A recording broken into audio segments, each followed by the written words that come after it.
கிறிஸ்துவுக்குள் அன்பானவர்களே, நம்முடைய ஆண்டவரும் இரட்சகருமான இயேசு கிறிஸ்துவின் வல்லமையான நாமத்தில் உங்களை வாழ்த்தி வரவேற்கிறோம்.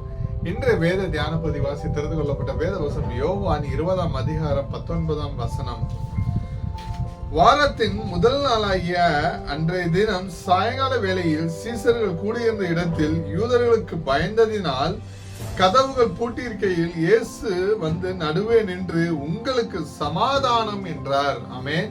கிறிஸ்துவுக்குள் பிரியமானவர்களே, உயிர்த்தெழுந்த இயேசு யூதர்களுக்கு பயந்து கதவுகளை பூட்டி கொண்டிருந்த சீடர்கள் நடுவே தோன்றி உங்களுக்கு சமாதானம் என்று கூறி தமது காயங்களை காண்பித்து பயத்தை போக்கி நம்பிக்கையை அளித்து நிகழ்வை குறிப்பிடுகிறது.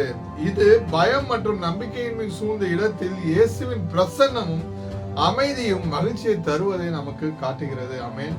கிறிஸ்துவுக்குள் பிரியமானவர்களே, இவ்வசனத்தின் ஆழமான கருத்துக்களை இன்று நாம் தியானிப்போம். முதலாவதாக, பயத்திலிருந்து விடுதலை. இயேசுவின் மரணத்துக்கு பிறகு சீடர்கள் மிகுந்த அச்சத்தில் இருந்தனர்.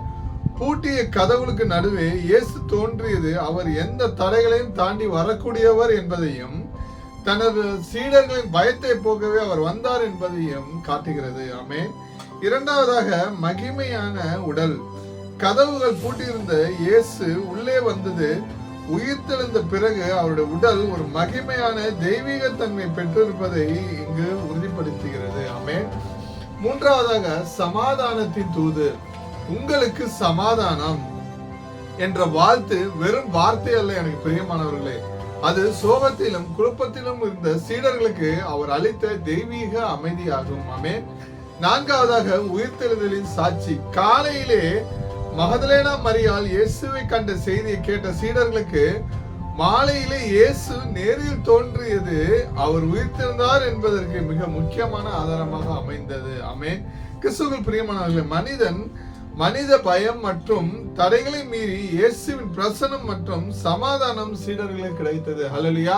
நம் அநேக நேரங்களில் அநேக பயத்தினாலும் அநேக தடைகளாலும் அநேக சத்துருக்களின் காரியத்திலும் நாம் கட்டுரையாக காணப்படுகிறோம். ஆமென். ஆனால் நாம் தேவனோடு ஒரு பற்றுதலை நாம் பின்பற்றும் போது, தேவனோடு ஒரு அண்டி வாழும் போது தேவன் அதிலிருந்து நமக்கு ஒரு விடுதலை கொடுக்க வல்லவராய் இருக்கிறார். நம்ம அழைத்த தேவன் உண்மை உள்ளவர்.